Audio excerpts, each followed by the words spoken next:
sejujurnya aku merasa lebih lega atau tenang melihat dia bercerai dengan suaminya karena aku care sama teman aku ini. Aku nggak mau lihat teman aku di abuse kayak gitu terus gitu loh.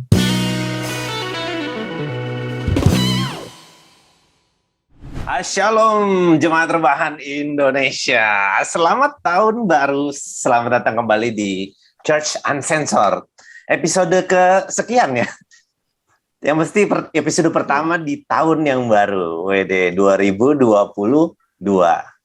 Tahukah kalian bahwa 2022 adalah 2022?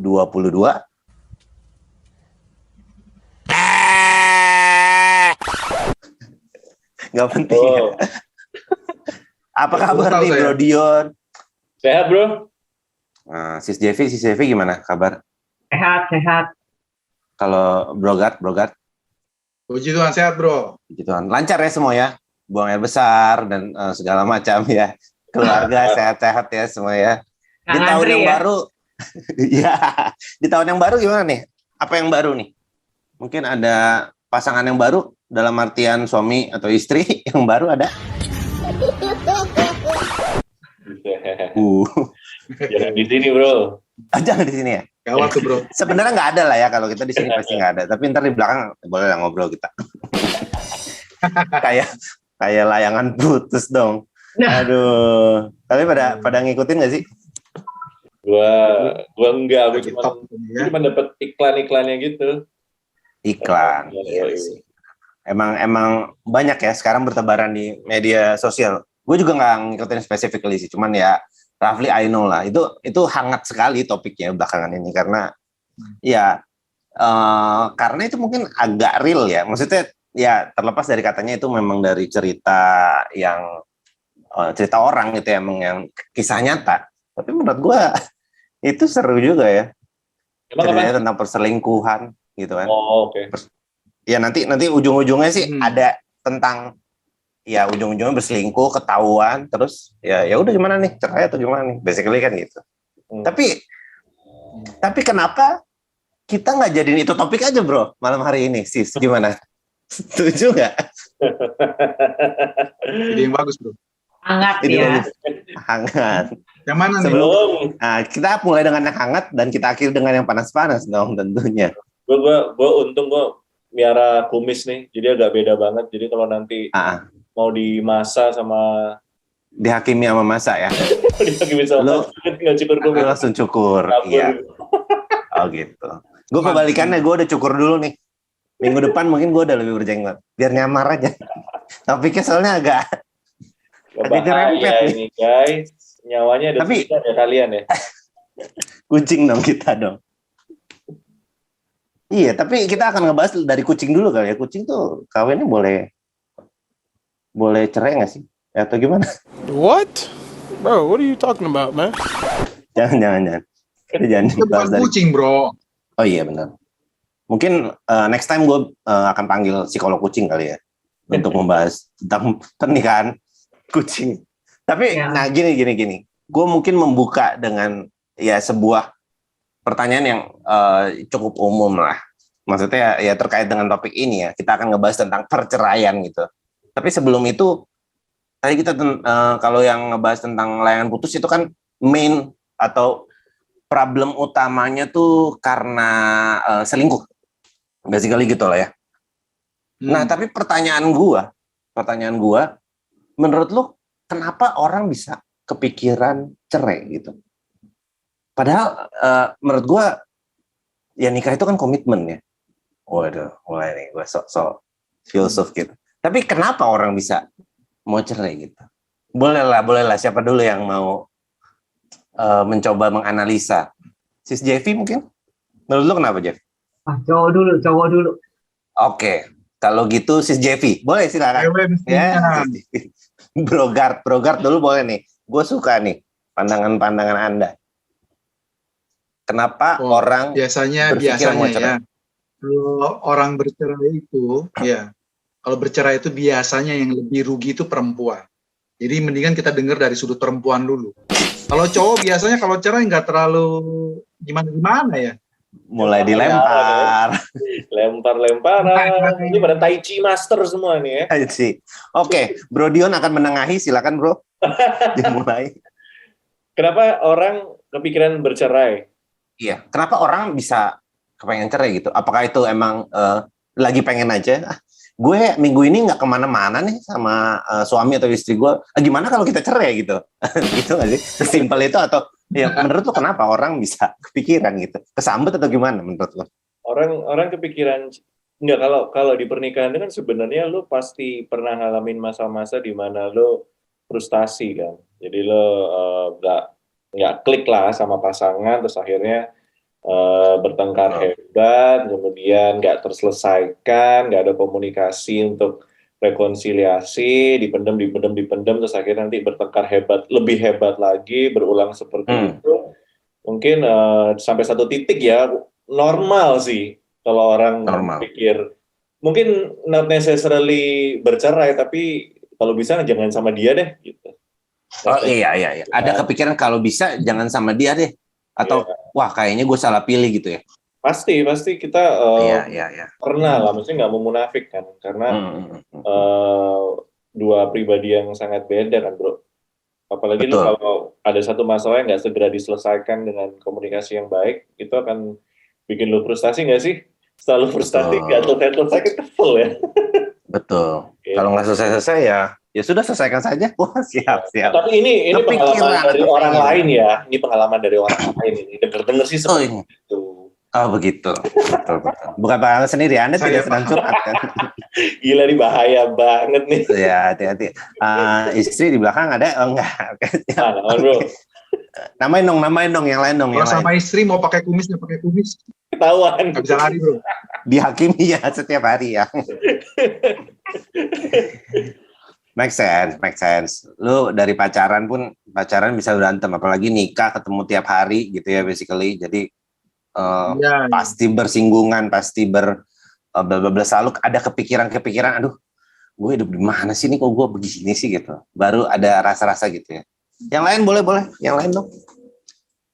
Iya, tapi benar sih yang Bro Dion bilang tadi.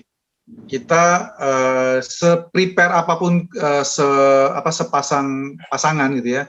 Di gereja dia ikut konseling sebelum pernikahan, BPN, bimbingan pranikah, pacaran udah waktu yang cukup lama. Tetap saja waktu menikah, mereka tinggal bareng, tidur bareng, baru tahu nih ternyata ada bunyinya, ada suaranya, dan sebagainya. Cara dia berpakaian, cara dia mandi misalnya. Banyak hal-hal yang akhirnya ketemu real life, dan nggak cocok sama kita karena dua pribadi tadi bergesekan. Dan ada kadang-kadang kebanyakan juga pola pikir yang berbeda karena latar belakang keluarga yang berbeda, sering terjadi friksi. Dan ada momen-momen, ya saya percaya kita semua sudah menikah, ada momen-momen dengan pasangan kita tuh kita kesel banget, empet banget, ada pikiran gitu ya. Saya sendiri memaklumi, maksudnya pikiran itu mungkin ada dan which is normal ya, tapi memang kita sebagai anak-anak Tuhan percaya bahwa tidak ada masalah yang tidak bisa diselesaikan ya, puji Tuhan gitu. Itu yang saya percaya. Betul. Menarik. Pak Jevi ini. Ayo dong dari Mpok. Ya. Coba ditambahin Mpok. Setuju. Ya, setuju. Karena aku setuju sama Kogart sama Bro Dion. Karena kalau timbul pemikiran untuk bercerai itu tidak kayak cuman yang konflik-konflik kecil, naruh sendok sembarangan, atau gue nggak suka nih setiap kali odol mesti gue pencet dari bawah, kayak gitu dia pencet dari kepala, kayak gitu. Nggak sesimpel itu, tapi kayak udah numpuk-numpuk gitu ya. Cuman ya pemikiran, menurut gue pemikiran aduh kayaknya gue salah pilih, atau aduh gue mau cerai aja, itu wajar, tapi ya kalau menurut gue mendingan di cooling down dulu dengan ya misalnya pisah dalam arti bukan pisah kayak berhari-hari ya, maksudnya kayak ya udah kita keluar dulu kemana atau ngelakuin aktivitas apa untuk cooling down dulu gitu. Tapi ya mesti tetap dikelarin sih gitu. Bener kata Kogart, itu harus dikelarin gitu. Jangan sampai timbul pemikiran perceraian terus udah gitu masalahnya nggak dikelarin, nanti numpuk gitu. Itu sih. Betul. Aku masih nggak mau lanjutin lagi karena nanti terlalu bablas karena menunggu pertanyaan berikutnya dari Kevin. Betul. Kita tunggu pertanyaan selanjutnya ya. Ini makin seru soalnya. Dipupuk semakin sedikit lama-lama menjadi bukit ya kalau kata orang ya. Gitu ya, emang benar juga sih emang. Dari persoalan odol sama anduk ditaruh di kasur, nah bisa perang dunia kelima. Tapi spesifik, gue mulai spesifik. Kita sebagai orang Kristen nih, orang Kristen ya kan kita dipersatukan Tuhan, kan tidak boleh diceraikan. Pertanyaan gue simpel aja, ini gampang. Boleh nggak sih orang Kristen cerai? Ini kayaknya kita semua ya udah paham lah orang Kristen cerai gitu. Mana boleh. Tapi menurut kalian gimana? Menurut kalian gimana sih? Siapa dulu nih? Bro Dio kayaknya udah semangat, tapi boleh hajar. Gue jadi tumbal nih. Gue duluan. Enggak, bukan tumbal. Ban kali ya tumbal. Gue jadi korban bakaran nih gue. Korban bakaran. Boleh nggak cerai? Enggak dan boleh. Istri ada di situ nggak lu? Hati-hati lo ngomong lo yang bener sih. Enggak boleh dan boleh. Nggak boleh dan boleh. Kenapa tuh? Lo mesti ngelihat ininya sih. Kalau menurut gue ya, terserah yang lain. Ini kan opini pribadi ya. Mesti dilihat dari kasus case by case ya, menurut gue. Misalkan, jadi gini, just to make it clear bahwa aku nggak endorse perceraian karena ujung-ujungnya perceraian itu akan membuat luka gitu kan. Dan kenapa Tuhan membenci perceraian itu not for the sake dia membenci perceraian, karena perceraian itu melukai anaknya. Bapak mana yang mau anaknya terluka, kan nggak ada kan. Gitu. Dan perceraian itu melukai gitu ya. Nah, kenapa sih orang bercerai yang kayak dari kata Kogar, bisa jadi pada saat mereka memutuskan itu ternyata salah gitu ya. Misalkan salah, akhirnya dia mendapatkan suami yang ternyata abusive gitu. Dan abusifnya itu sampai membahayakan gitu ya, sampai mengancam nyawa gitu. Nah, kasus-kasus kayak gitu menurut gue, langkah pertama harus direkonsiliasi, harus dicoba untuk rekonsiliasi, harus coba untuk konseling, harus dicoba untuk langkah-langkah restorasi. Itu harus gitu kan, dan nanti gereja pasti akan membantu gitu. Tapi kalau sampai bertahun-tahun mengancam nyawa gitu ya, tiap malam dihajar pipi kanan pipi kiri, bahkan gue pernah denger ya gitu dari temannya bini gue. Jadi istrinya ini sedang hamil tua bro. Nah suaminya ini abusive banget, jadi perut istrinya itu didudukin men. Wow. Gimana? Kita sebagai orang Kristen yang maha kudus bilang, tidak bisa, tetap bertahan, pertahankan perutmu. Kan nggak mungkin, Jo. Kan nggak mungkin gitu kan. Pertama lu mesti pisahkan mereka dulu gitu ya. Tapi kalau memang suaminya ini udah bolak-balik dikonselingin nggak bisa dan terus seperti itu kumat ya, aku rasa Tuhan juga nggak pengen anaknya hidup dalam neraka hanya untuk mempertahankan pernikahan. Itu just for the sake of katanya di Alkitab tidak boleh gitu kan. Kalau menurut gue kayak gitu. Tapi on the other way around, gue percaya bahwa pernikahan itu tetap harus diperjuangkan gitu ya. Yes. Jadi statement gue di depan tuh tidak berarti membuat orang gampang langsung nggak cocok gara-gara odol, nggak cocok gara-gara istrinya punya luka batin, suaminya punya luka batin, terus nggak ketemu berantem, terus akhirnya mereka dengan mudahnya bercerai gitu ya, minta bercerai. Enggak sih gue. Makanya mesti dilihat case by case, and it's not ours to judge sih ujung-ujungnya. Karena kan kita nggak tahu yang mereka alamin hari-hari gimana. Gitu menurut gue. Gitu ya. Menarik nih. Nggak, maksud gue gini loh. Tapi kita kan dipersatukan ya secara di dalam sakramen loh bro, maksudnya itu sangat suci, sakral gitu kan. Lu di awal dan sudah berjanji sehidup semati dalam suka dan duka. Ya kalau dukanya dipukulin ya mungkin itu part dari dukanya bro, come on. Maksud gue, lu kenapa bisa akhirnya ya ya bisa dicerai menurut lo? Ya coba Brogard bro. Lu Maksudnya, waduh itu jadi sansak ya. Jadi sansak itu bagian dari bakti kepada Tuhan ya. Waduh. ya, we know. Mungkin kan lu dalam hidup kan lu punya duri sendiri katanya di dalam hidup lo. Ya lu kenapa cerai bro? Wah, jangan-jangan janji sehidup semati itu yang satu hidup satu mati maksudnya kali ya. Oh ya mungkin. Ya kan kita nggak tahu, tapi I mean, itu udah dipersatukan dari awal bro, gitu. Kenapa harus diceraikan? Tapi gitu? bener banget nih, bener banget. Setuju dengan Bro Dion bahwa saya pribadi tidak mengendorse, mengajak orang untuk lu ribut cerai aja, ganti yang baru. Karena saya percaya juga pemikiran seperti ini tanpa disadari, karena pernah dengar pengajaran bahwa kita harus mencari pasangan yang tepat.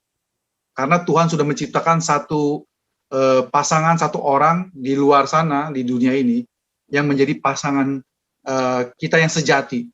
Kalau kita sampai nikah dan ternyata kita nggak cocok, berarti kita salah pilih pasangan.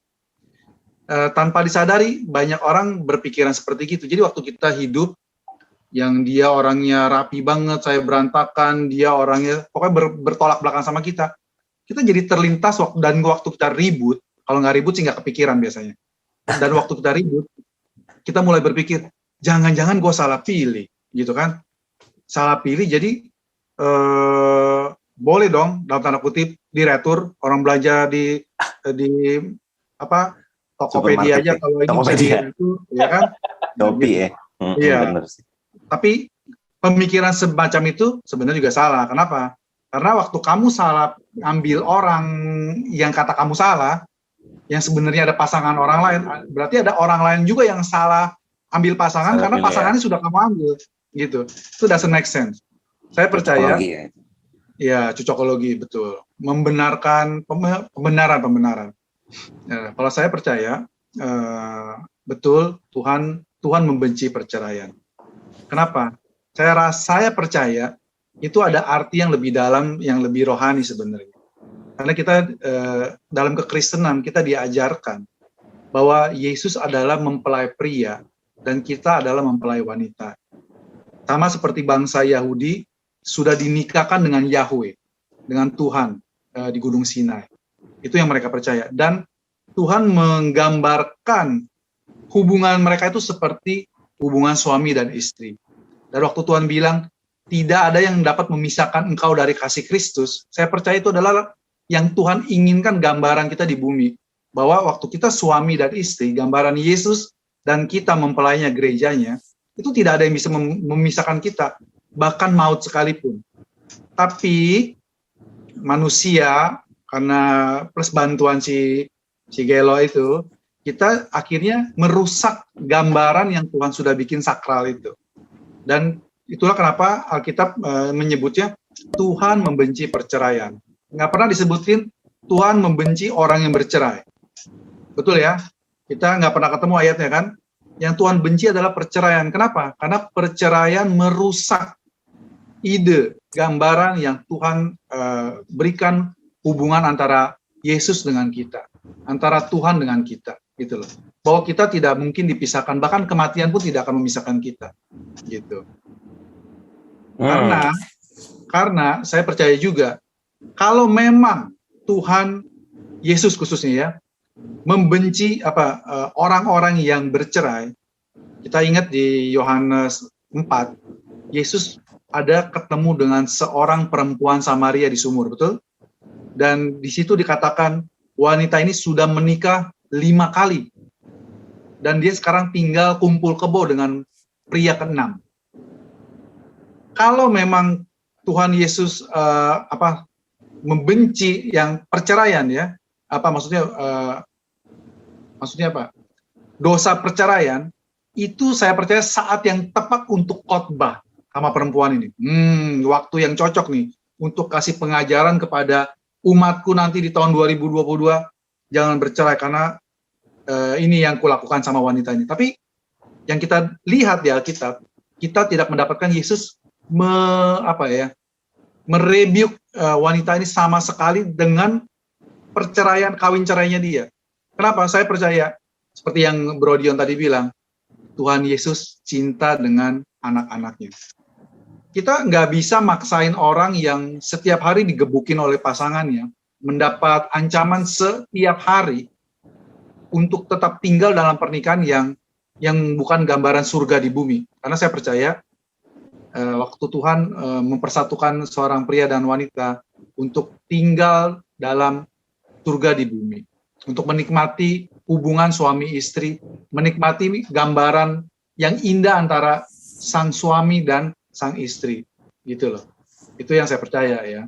Tapi sekali lagi, kita nggak mendukung perceraian. Bener banget yang Bro Dion bilang, kalau ada orang mau bercerai, datang ke gereja, saya percaya gereja akan berusaha mati-matian mendamaikan mereka. Dicari jalan. Kenapa kamu mukulin dia? Maaf Pak, saya mabok. Kalau saya mabok, saya ringan tangan. Maboknya yang diberesin. Pasti ada usaha dari gereja untuk mendamaikan mereka. Gitu loh. Karena betul, karena dua-duanya itu akan luka. Terlebih yang sudah punya anak, ya akan kemana-mana lagi efeknya gitu. Ya itu dari saya sih, Vin. Menarik ya. Jadi ya tetap lah ya, that's the least option ya. Sebenarnya itu it's not an option ya. Kalau gereja akan selalu mengencourage, membentuk supaya hubungan itu tetap selalu akur ya. Akur. Tapi kan kadang kan kita maksudnya case by case gitu ya. Kalau Sis Devi gimana Sis menurut dirimu?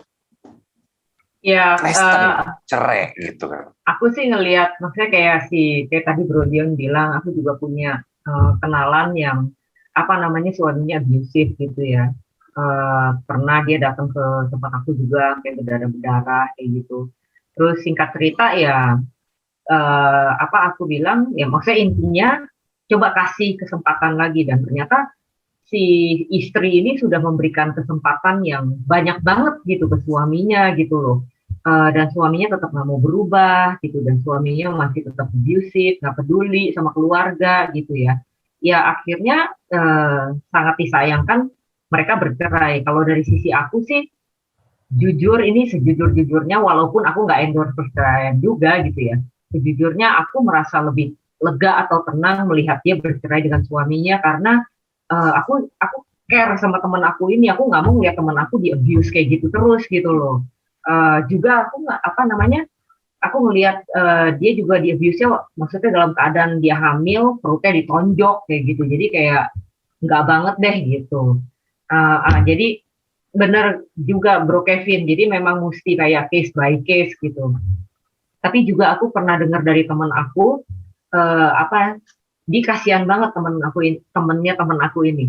Jadi istrinya ceritanya diceraikan oleh suaminya karena istrinya tidak bisa memberikan anak gitu, tidak bisa memberikan keturunan. Nah, menurut aku itu nggak fair ya, karena istilahnya, nah itu baru namanya suka dan duka kita bersama gitu. Ya maksudnya kalau memang salah satu tidak bisa memberi keturunan, ya kan menikah kan nggak semata-mata, maksudnya gini loh, kita tuh masyarakat itu kadang-kadang terlalu dikasih pressure sama keluarga. Kalau kita nikah, kita harus punya anak gitu. Kayak kalau belum punya anak, kayak kenapa sih coba cek gini, jangan-jangan suaminya, jangan-jangan istri, terus begitu dijudge dengan keluarga atau beberapa teman. Tapi menurut aku sih, kita menikah itu iya pengen punya keturunan, tapi kan terlebih lagi at the end of the day, ketika anak-anak kita udah menikah, kan balik lagi pas udah tua ya kita dengan suami kita lagi. So kita menikah itu karena kita berdua gitu loh. Jadi kalau misalnya nggak punya anak, kalau aku boleh suggest nih, misalnya ada yang dengar ya teman-teman, kalau aku boleh suggest, tutup kuping terhadap apa yang dikatakan terutama pihak keluarga gitu ya. Kadang-kadang pihak keluarga suka, maaf ya, agak sentimen, kayak iya nih pasangan kamu sih gara-garanya, jadi kita nggak bisa punya keturunan yang meneruskan apalah wasiat keluarga atau apalah gitu ya. Jadi jangan didengarkan, tapi kembali lagi, kita menikah itu karena kita saling mencintai dan komitmen dalam suka dan duka kayak gitu. Nah, perceraian yang disebabkan karena tidak punya keturunan, menurut aku itu nggak wise gitu loh. Aku menghargai juga ada teman-teman aku yang nggak bisa punya keturunan, mereka akhirnya secara eksklusif sebagai suami dan istri. Karena kalau kita udah menikah, it's about husband and wife gitu. Iya, keluarga dari pihak suami atau keluarga dari pihak istri boleh memberikan saran. Teman-teman boleh memberikan saran, tapi tentunya kembali kepada keputusan bersama, komitmen keputusan bersama sebagai suami istri. Kayak gitu. Jadi kalau oke, dalam soal apa aja, soal anak, soal bisnis, soal rumah, soal apa aja, itu kembali kepada pilihan atau keputusan dari si suami dan istri. Suggestion, saran dari orang di luar suami dan istri itu justru harus dicerna sama-sama si suami istri itu. Jadi tidak mempengaruhi, akhirnya membuat pertikaian dan akhirnya mengarah ke satu hal yang namanya perceraian gitu, sayang banget gitu. Jadi ya aku setuju dengan perceraian. Maksudnya bukan setuju perceraian ya, sorry. Setuju dengan perceraian itu adalah enggak dan juga enggak boleh. Jadi memang harus case by case. Cuman kalau untuk yang sangat abusive sampai membahayakan nyawa, apalagi nggak cuma nyawa pasangannya, ke anak-anaknya juga, nah itu bisa coba dipertimbangkan lagi, worth it nggak dipertahankan gitu. Kalau masih worth it dipertahankan dan bisa, itu lebih bagus. Tapi kalau udah bener-bener wah udah parah banget ya, itu kembali kepada keputusan pasangan masing-masing gitu sih. Oke, berarti lebih kayak case by case ya. Ini yang dengerin pada lagi nyari-nyari alasan nih. Aduh, alasan apa nih ya yang kayaknya worth it gitu ya. Worth it nggak ya buat cerai nih? Tapi intinya it's a good point anyway. Jadi ada gue suka tuh. Jadi tadi kita talk about abusive, pasangan yang abusive gitu ya, which is itu sangat membahayakan kehidupan ya. Itu ngomongnya udah berhubungan hidup dengan mati gitu ya, untuk keluarga juga. But then tadi Sis Jevi juga ngasih satu contoh yang bagus juga kayak tentang nggak punya anak, cerai gitu. Jadi kayak as if kayak perceraian tuh jadi something yang lu cari-cari alasan doang gitu loh, kayak karena sebenarnya esensi pernikahannya jadi lu juga nggak berusaha bertahanin. Lu nggak even know the real esensi gitu ya. Menarik. Baiklah. Oke. Jadi gue kurang lebih udah dapat view-nya dari kalian bertiga. Rafli, gue bisa simpulin sebenarnya, ya perceraian sih, ya mana ada sih yang memutuskan, kayaknya seru ya perceraian gitu ya. Tapi, ayo coba gitu, nggak ada pasti ya. Diusahakan dan tentunya gereja ya pasti juga merangkul, mencoba untuk merekonsiliasi gitu ya. Tapi ya sometimes ada hal-hal yang nggak bisa dihindari yang di luar kemampuan diri lagi gitu ya, yang sudah tidak bisa diperbaiki. Dan mungkin itu adalah solusi yang lebih baik untuk kedua pasangan, kedua orang itu gitu ya. Oke. Tentang cerai. Tadi tentang cerai. Tapi gue mau lanjut lagi. Gimana nih? Ini seru nih. Bukan nanya sih, nanya ke semua ya. Ini buat yang dengerin kita nanti ini ya. Pasti ada lah yang punya pikiran. Setelah dengerin ini nanti orang-orang pada menggampangkan perceraian nggak sih? Nah, itu gimana tuh? Kan selama ini kan itu kayak apa ya? Sacred cow ya, sacred cow yang dikultuskan. Pokoknya kalau cerai itu dosa yang sudah tidak bisa diterima lagi. Padahal ini kita ngomong konteksnya Kristen ya kan? Jadi Kristen ya. Padahal kan selalu ada penebusan kan. Dosa mana sih yang nggak bisa ditebus sama Yesus Kristus? But again, diskusinya itu nanti akan lebih kayak ketika ini dibuka sebuah diskusi yang ternyata quote unquote gitu ya, bisa kok cerai.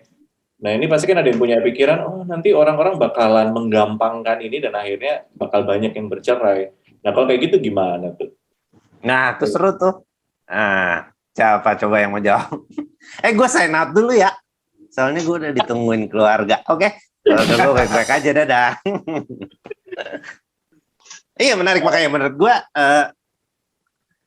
case by case itu apakah akan membuat orang menjadi nyari case ya, jadi nyari case yang kayaknya worth it gitu atau enggak? Ya, ada nggak kalian ada pandangan lain nggak? Iya, saya ya mau ngomong ya. Maksudnya kalau secara normal sih ya, kalau memang dua orang ini adalah sepasang orang yang jatuh cinta, orang yang benar-benar juga cinta Tuhan, ya. Dia tahu Tuhan sayang dia orang, ya. saya rasa pikiran untuk sengaja cari alasan untuk bercerai itu nggak masuk akal sih kalau buat saya pribadi ya. Maksudnya seperti yang tadi Kevin bilang juga, orang cari-cari alasan untuk bercerai, yang Jeffy bilang alasannya dibuat-buat lah, orang nggak punya anak lah, atau katakanlah karena tidurnya ngorok lah, atau bau badannya nggak ketulungan lah. Saya percaya selalu ada solusi kalau kita benar-benar membuka hati, membiarkan Tuhan untuk turut campur dalam pernikahan kita. Itulah kenapa kita diajarkan bahwa dalam pernikahan itu perlu orang ketiga. Tapi orang ketiga itu bukan pihak ketiga selingkuhan. Menarik nih. Tetapi perlu Yesus. Perlu pribadi ketiga dalam pernikahan kita. Karena dia yang jadi perekat kita berdua. Karena yang tadi itulah, sangat jarang ketemu pasangan yang benar-benar sukanya sama-sama suka nonton, sama-sama makanan Chinese food, sama-sama makanan Padang misalnya. Tetap jiwa. Gila guys. Siapa pecinta kikil? Yang hampir tidak ada pertentangan. Justru kebanyakan yang terjadi adalah yang satu orangnya pendiam, yang satu orangnya bawel, yang satu orangnya jorok, yang satu orangnya suka resik-resik. Itu yang malah lebih banyak ditemukan, yang kombinasi begitu. Jadi saya percaya ya orang bisa menyalahgunakan segala sesuatu, sama seperti pisau yang fungsinya sebenarnya buat memotong tapi bisa buat jadi membunuh. Saya percaya apa yang kita sampaikan di sini membuka pikiran bahwa, dan kita sudah nyatakan bahwa kita tidak menyetujui, tidak mengendorse untuk orang bercerai. Kita percaya selalu ada jalan keluar dalam setiap masalah yang kita hadapi dalam berkeluarga. Itulah saya juga percaya kenapa waktu Yesus bikin mujizat yang pertama kali itu adanya di pernikahan. Karena itu adalah sesuatu yang sangat penting buat kita anak-anak dia, gitu loh. Air jadi anggur.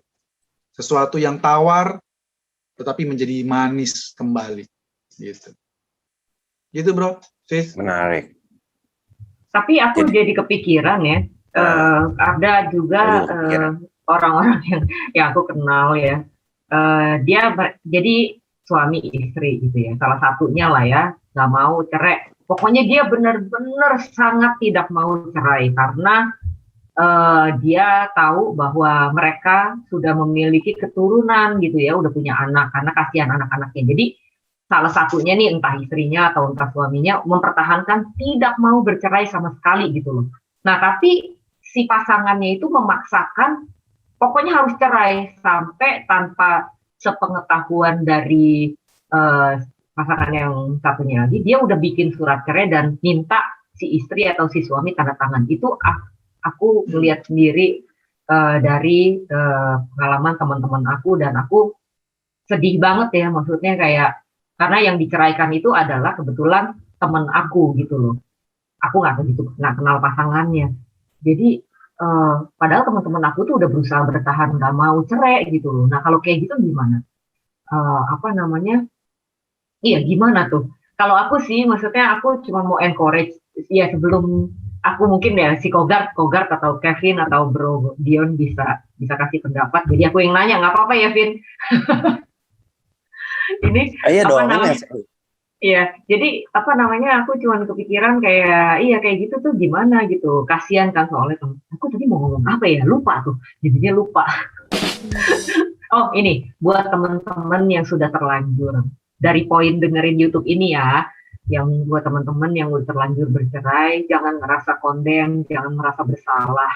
Ya udahlah, udah lupakan, kalau udah bercerai ya udah mau diapain lagi kayak gitu. Tapi ya make sure misalnya teman-teman memutuskan untuk mau menikah lagi, benar-benar dipikirkan, benar-benar kayak make sure sebagai pasangan yang mau menikah nanti ya teman-teman, pastikan kalau tidak akan terjadi lagi perceraian di dalam kehidupan kalian kayak gitu. Karena tadi yang Bro Dion bilang, perceraian itu menyakitkan. Jadi Tuhan itu sedih, Tuhan itu lebih memikirkan perasaan anak-anaknya, karena dia nggak pengen kita itu terluka karena perceraian. Apalagi kalau kita udah punya anak atau keturunan, juga kan nggak pengen anak-anak kita jadi sedih karena perceraian kita. Gitu. Itu aja sih. So Coba aku pengen tahu juga pendapat teman-teman kalau misalnya pasangan yang satunya memaksakan bercerai itu gimana tuh jadinya?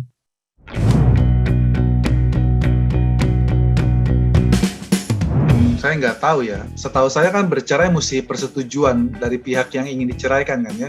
Tapi sorry kok, tapi di kasusnya temen aku itu adalah benar-benar dia si pasangannya itu tuh udah nyodorin surat cerai dan maksudnya kayak udah nggak mau tinggal lagi sama istrinya. Hah? Kenapa dia nggak mau cerai ya? Karena aku aku tahu ada kasus yang serupa seperti itu. Nah tinggal kitanya ya mau mati bego atau gimana.